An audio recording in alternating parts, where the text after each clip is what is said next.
Thank you for tuning in and welcome to this video response to IDICBeers' video about why he doesn't like Citadel texture paints.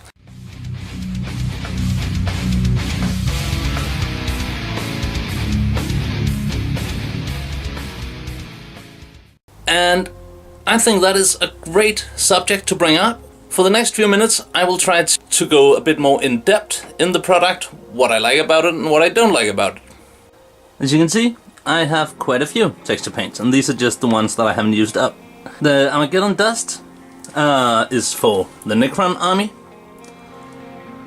and with the exception of the front row here, actually just the 4 guys there, the Death Marks and the 2 units of Immortals, everything else was based using one of the small pots of Armageddon Dust. So that's just to give you an idea of how much mileage you can expect. And I'll say this, the bigger pots are the best idea ever, because I noticed that the little amount in the bottom of the pot that you'll never get out, that will dry up before you use it, is the same whether or not it's a big or a small pot. So with the big pots you'll get well, quite a lot more paint for your buck, actually. That said, I do agree, this is not the cheapest way to make bases. Not at all. And it's not necessarily the prettiest way to make bases. I mean, these Necron bases are a great example, and they will also be the subject for the hobby tip later today. But they are really, really simple. But then again, when we just wanted the bases to be easy to make and give the impression of a really desolate place, I think they work very well and fulfill the job perfectly. And could you have done this just by adding some sand? Pretty much, except the texture is actually much finer and a bit more varied than you would get from just using sand. Of course you could just mix a bit of baking soda, a bit of sand, a bit of paint, blah blah blah. But with this method we get the same consistency, the same texture every time, even though a year may pass between we paint up a new unit. As you've seen in my basing tutorial, this is just sand. That is at least as boring as just texture paint, and then with a bit of tuft on it. This is sand and some effects and some cork and some pieces of sprue and much more interesting. Here, texture paint and texture paint and texture paint. 3 different types of texture paint with a bit of sprue cuttings and some tuft. And I think that works very well. And sure, there are cooler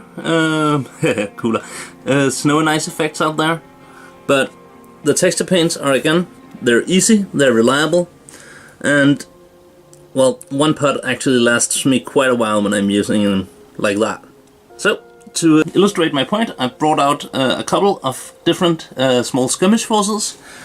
This little Nurgle band are done with the Skaven band are done with the Nurgle bases as seen in the tutorial.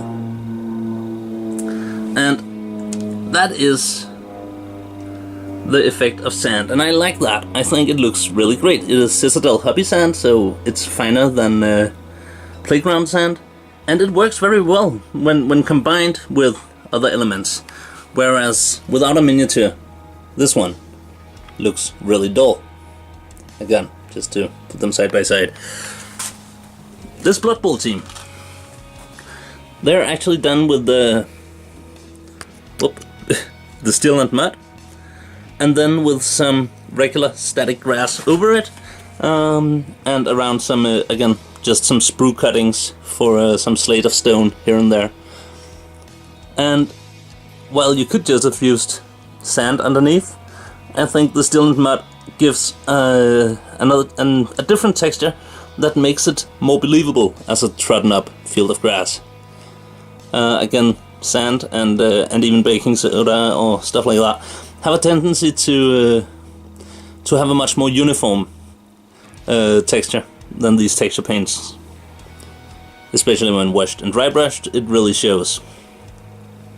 Another example, and this undead band is using the snow base, except I only used the Morn Mountain Snow, no Valhalla Blizzard on these, and it is just still and mud, wash, dry brush, add Mornfang Mountain Snow and some tuft. And I have a ton of minis based like this because of Frostgrave, and it has made it really easy to do a lot of snow bases, because sure, I could spend a long time, really work on a snow base and make it look much more realistic, but not necessarily as uniform. And well, with this, basing the miniature is doable while speed painting a bunch of monsters and stuff like that. This is an example of me not using any texture paint at all. It is a warband for pretty much any fantasy setting. I've used them in Frostgrave. I would probably use them in Mordheim too. But their bases are made from milliput, from matches for the wood parts of the floor, and then I've cut in channels and filled with Vallejo's still water effect.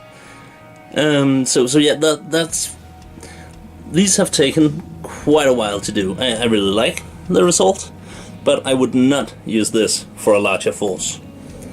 I will expand this little group because I only have the 10 right now, so they'll be useful in more different games, but probably just by another 10, not into a large army. This example, this is my this has been my main Frostgrave warband, and I've painted up I think 30 different goblins and 12 pigs, I think, and some other creatures and stuff for this swamp theme. And this is texture paint. Admittedly, not just texture paint, but the main crackle effect is, what is it called again? The Agrellan Earth.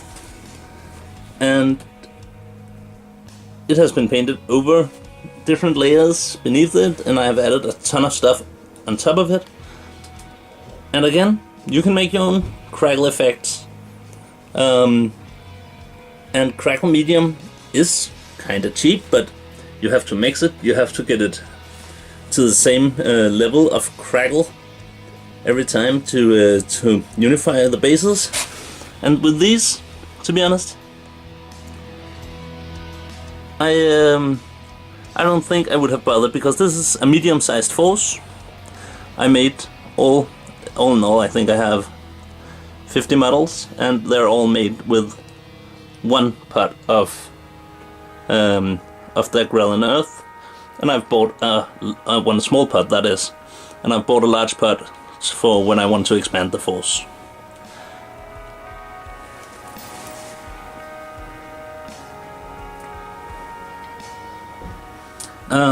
So while it is more expensive to use texture paints, I don't think Citadel texture paints are a bad hobby product as such. As an example, the AK interactive effects can look really, really good, but compared to the Citadel stuff, they are a pain to work with. This one is an enamel color, which generally means toxic, and I don't really like to work with it. And this one,